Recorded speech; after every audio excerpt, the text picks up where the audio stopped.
দাদাদের ছেড়ে এই সবুজ শ্যামল বাংলাদেশে এসে বসবাস শুরু করছি। আহ কি শান্তি।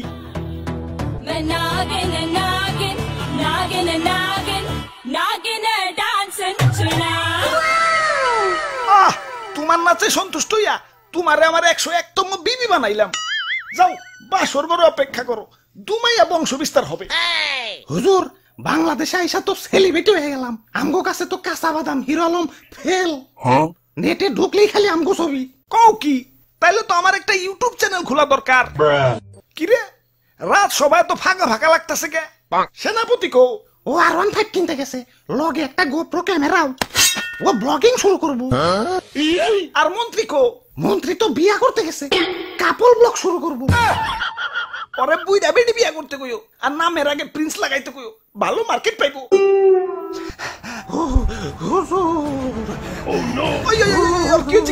মাথায় পানি ডালো, পানি ডালো। পানি লাগবো না হুজুর, আমার রাসেল ভাই পাওয়ার এক খুপেছে, আমার রাসেল বইন পার এক বাড়িতে একে একে আমার রাসেল কাকু পার, মামু পার, জ্যাঠা পার, ফুফু পার, খালু পার, সব আমার চোখের সামনে খুন হয়ে গেল। কোনো মতে জান্ডা নিয়ে পলে আইছি, লেজের মধ্যে এরা বাড়িও খাইছি। দেখেন না লেজটা হুইল্লা গেছে। এত বড় স্পর্ধা আমার রাসেল ভাইপারদের হত্যা করে, ওরে আমি শুলে চড়াবো। এটা তো শুলে আটবো না, এটা তো ছোটখাটো জীব জন্তু না, আস্তা মানুষ। সামান্য মানুষ দিয়ে ভয় পাইলি? ওই যা ওরে কামড় দিয়ে 150 গ্রাম বিষ ডাইলা দিয়ে বাপের জন্মে যাতে সুজা না হারাইতে পারে। ওরা তো একজন না, পুরা বাংলাদেশের মানুষ হেইপা গেছে। আমরা তো মোস্ট ওয়ান্টেড ক্রিমিনাল। গলিতে গলিতে আমাকে পোস্টার লাগানো, ধরতে পারলেই 1.5 লাখ টাকা পুরস্কার। হাই হাই, ও কি এতক্ষণ? হুজুর এইমাত্র খবর পাইলাম মন্ত্রী সাহেব বিয়ার আসরে বউ সুদ্ধা খুন হয়েছে, আর সেনাপতি R15 সহ আটক হয়েছে। তাও রাম গোপুরে তো খেপছে কে? দেশে তো আরো সাপ আছে, অগরিতে তো মারে না।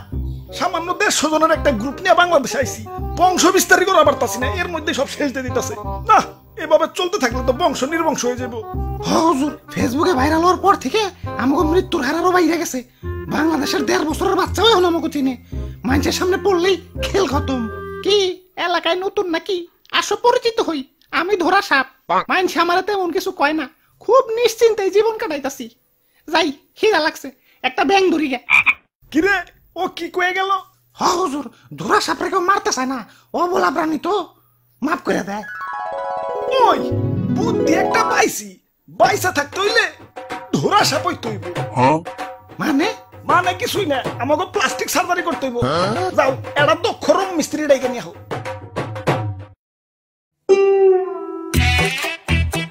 ভাই রে ভাই, আর ওর ভাই এতটিয়া কই পাইলেন? এটা কি? পুরস্কার পুরস্কার পুরস্কার, রাসেলস ভাইপার ধরে দিতে পারলেই 1.5 লক্ষ টাকা পুরস্কার। আপনারা রাসেলস ভাইপার ধরছেন নাকি? এত বড় সাহস আপনার? আব্বে হালায়, বুদ্ধি থাকলে সাহস লাগে না। এই যে দেখো এগুলা কি? জঙ্গলে যাইয়ে এটা ধরা সাপ ধরে লই, রং সং করে রাসেলস ভাইপার বানিয়ে দিই, বাস ডুপ্লিকেট রাসেলস ভাইপার জমা দিয়ে কসকসা পুরস্কার নিয়ে আহি। সিম্পল। বাবা বাবা, সাবাস সাবাস। ভাই ভাই ভাই, আমার একটা আইফোন কিনতে হইব ভাই, চলেন না ভাই আর একটা ধরা সাপ ধরে নিয়ে আহি। এমন ভাবে রিকোয়েস্ট করতেছো মনে হইতাছে রাসেলস ভাইপার ধরবার কইতাছো। ধরা সাপই তো, লেটস গো।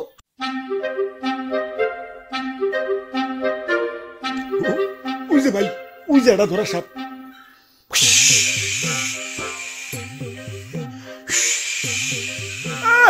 সাল নাই কুত্তার বাগানাম হয়েছে ধরা সাপ, আবার ফস ফস করে। চুপ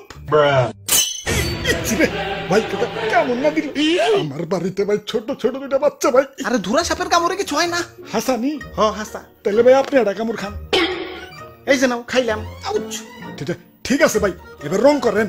হ আগে ভালো করে মুছালো, ময়লা টয়লা থাকতে পারে, ভালো করে ঘষো। বিসমিল্লাহ। আরে ভাই ভিতরে দিয়ে অন্য কালার। বাইসা থাকতে হইলে আমাকে প্লাস্টিক সার্জারি করতে হইব। যাও এটা দক্ষ রং মিস্ত্রি ডাইকে নিয়ে হোক।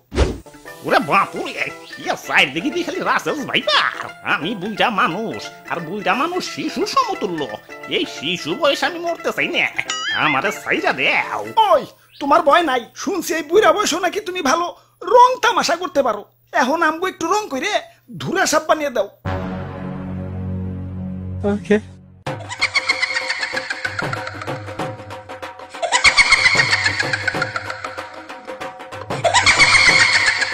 তে কাম হইছে, এটা তো ধুরা সাপ না, কে রাজানি রং করে ধুরা সাপ বানিয়ে দিছে।